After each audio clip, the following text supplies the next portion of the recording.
This is the afternoon weather briefing. This is for Tuesday, the 19th of August. This is James Spann, Alabama's weather. Hot, humid, a few showers around, but in coming days, heat levels slowly coming down, rain coverage slowly going up. Let's go right to the radar. And for those watching live on the social platforms, we are live at 2:06 this afternoon. And if you're watching on the Alabama Weather Network, we thank you. These are streamed live on my Facebook and YouTube accounts. But there we go. That's the radar, 2:06. Just a few tiny showers around, and really that's about it. Just not much happening on the radar today. Showers over parts of Blount County, Aniana, all good. Getting some rain. A few showers in North Tuscaloosa County.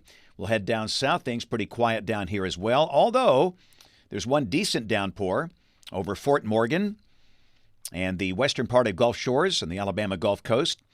And thunderstorms across the Florida Panhandle, mainly inland. We note some rain falling around Panama City Beach this afternoon.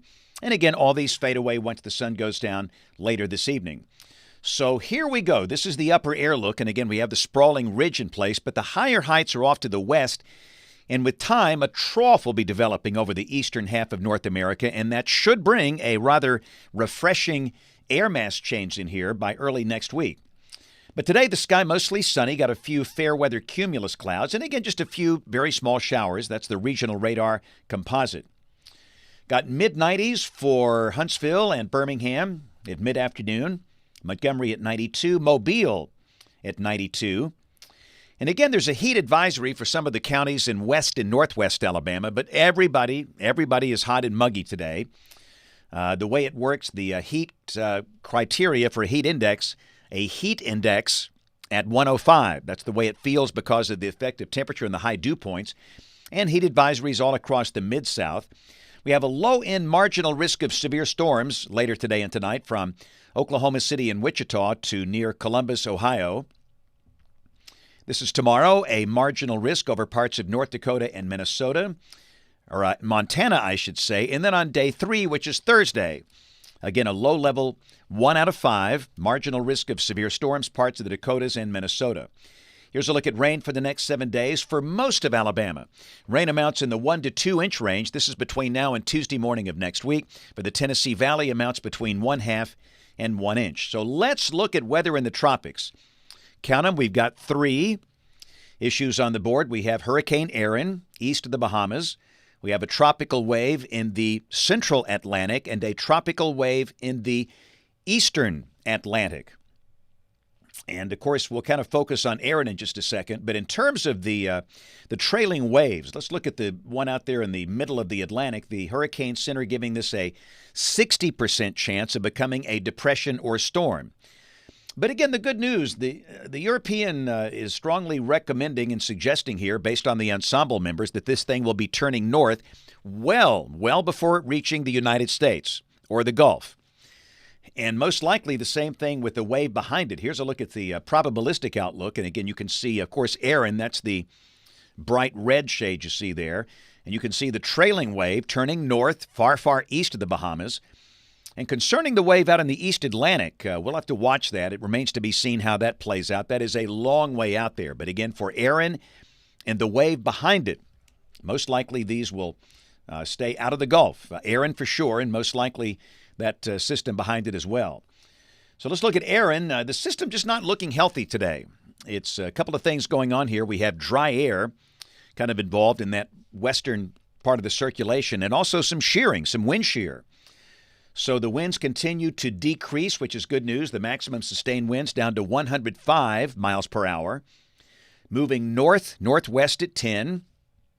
Right on track. And again, there's no change here from the Hurricane Center. This will be a hurricane passing between the Outer Banks of North Carolina and Bermuda on Thursday. And then it becomes post-tropical this weekend in the colder waters of the North Atlantic.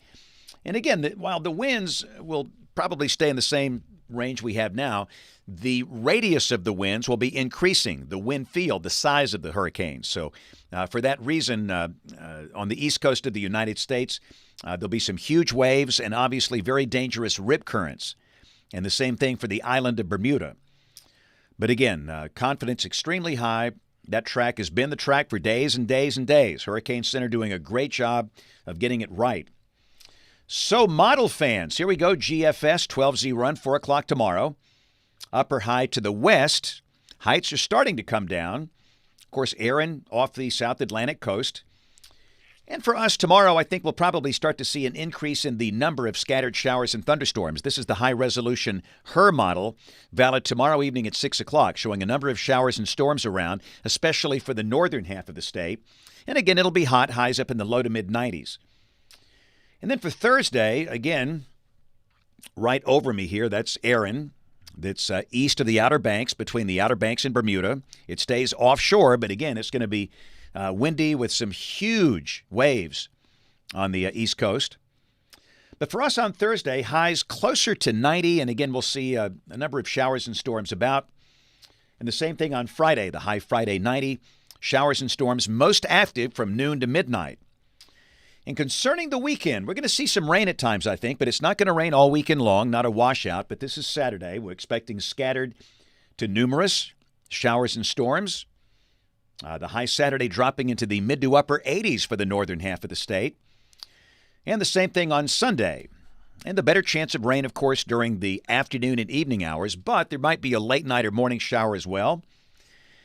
And that's in advance of a surface front. And then Monday, again, we're seeing evidence that just maybe we get into some drier continental air.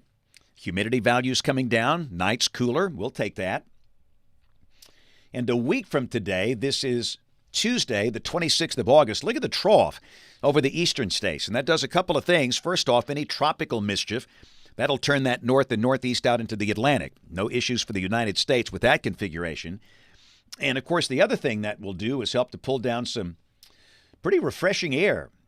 Again, we're seeing pretty good evidence in the modeling that we're going to see continental air, which means the humidity values will be coming down.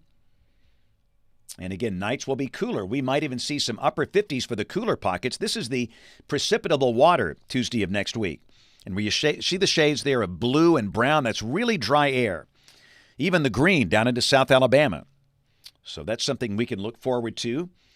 Let's keep going. This is 10 days out. This is Friday of next week, August 29th.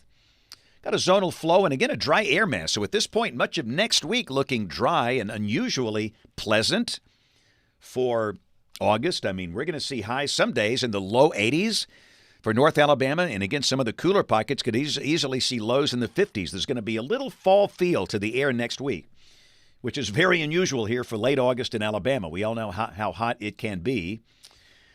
Take a look at rain for the next 15 days. This is coming off the European Ensemble, the AI version.